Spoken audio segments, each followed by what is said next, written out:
আজকে আমরা আলাপ করার কথা ছিল যে কিভাবে আমরা আসলে আমাদের জবটাকে সার্চ করে এবং তারপরে অ্যাপ্লাই করব। তো আমরা বিডি জবসে চলে আসলাম এবং এখানে দেখেন কিছু প্রথমে একটা পার্ট আছে যে ডিভিশনাল জবস। এই জায়গাটায় না যাওয়াই ভালো, কারণ এখানে ডিভিশনের সব জব দেয়। তো আপনি দেখা গেল মার্কেটিংয়ে জব করবেন, আপনার অত জব খুঁজে সময় নষ্ট করার দরকার নেই। আপনি চলে আসবেন হচ্ছে ব্রাউজ ক্যাটাগরিতে এবং এখানে একটা অপশন আছে মোর। এখানে ক্লিক করলে আপনি দেখতে পাবেন যে সমস্ত জব আছে। তো আমি যেহেতু বলেছিলাম যে এনজিও বা মার্কেটিং এই বিষয়গুলো আমি আলাপ করব, বা আইটি নিয়েও কথা বলা যায়, তো আমরা আজকে মার্কেটিং অ্যান্ড সেলসে চলে যাই। মার্কেটিং অ্যান্ড সেলসে ক্লিক করার পরে যেটা হবে যে এখানে ওই রিলেটেড জবগুলো সম্পর্কে ইনফরমেশন আসতে থাকবে। তো ওই রিলেটেড যতগুলো জব, 721টা জব আছে। প্রত্যেক পেজে হয়তো আপনি যে কয়টা জব দেখতে পান 20টা বা 25টা এভাবে, বা 15টা সেট করা থাকে এটা। এই জবগুলো আসার পরে আমরা যেটা করব সেটা হচ্ছে যে এই জবের একটা জবকে সিলেক্ট করে আমরা সেই জবটার ভিতরে কি কি যোগ্যতা চাচ্ছে সেটা আমরা দেখব।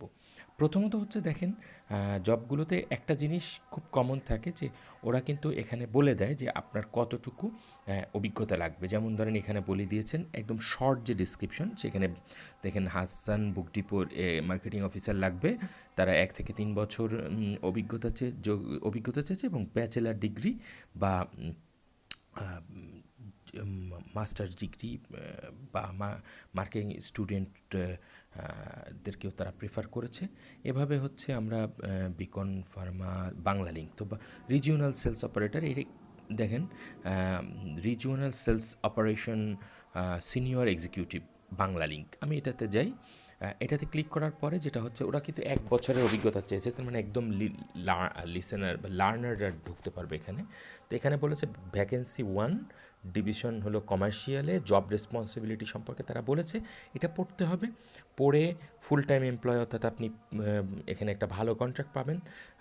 1 বছর মিনিমাম এক্সপিরিয়েন্স চেয়েছে, অর্থাৎ একদম লার্নারদের জন্য, যারা একদম শুরু করেছেন তাদের জন্য। তো এইখান থেকে আপনি অ্যাপ্লাই অনলাইন ক্লিক করবেন। অ্যাপ্লাই অনলাইন ক্লিক করলে যেটা আসবে সেটা হচ্ছে যে তারা তাদের পেজের একটা প্রসেস বলে দিবে যে অ্যাকচুয়ালি কীভাবে অনলাইন অ্যাপ্লিকেশন করতে হবে। এখানে কখনো কখনো বিডি জবসের সরাসরি অনলাইন অ্যাপ্লাই যায়, আর কখনো কখনো ওই প্রতিষ্ঠানের পেজে চলে যেতে হয়। তো আমরা এই প্রতিষ্ঠানের পেজ থেকেই অ্যাপ্লাই অনলাইন করব। এরপর হচ্ছে তাদের যে প্রক্রিয়া আছে সেই প্রক্রিয়ার ভিতরে ঢুকতে হবে। এখানে আরেকটু পরিষ্কার করে বলেছে টাঙ্গাইলের জন্য। এরপরে আপনি apply for the job, this জবে যদি ঢুকে যান, তখন হচ্ছে আপনাকে সিভি অ্যাটাচ করতে হবে। এটা হলো বাংলা লিঙ্ক, তার প্রসেসটা দিয়েছে, খুব সহজ প্রসেস। এবার অ্যাপ্লিকেশন সাবমিট করতে হবে, অর্থাৎ আপনি দেখেন আপনার নাম দিলেন, সিভিটা অ্যাটাচ করে দিলেন, নাম, ফুল নেম, ফোন নাম্বার, রেডমার্কগুলো দিতেই হবে। কারেন্ট কোম্পানি দিলেন না দিলেন অসুবিধা নেই, লিঙ্কস এগুলো না দিলেও চলবে। আপনি এরপরে এডিশনাল কোনো ইনফরমেশন হলে এখানে ক্লিক করে লিখে বা সাবমিট অ্যাপ্লিকেশন করলে আপনার অ্যাপ্লিকেশনটা চলে যাচ্ছে।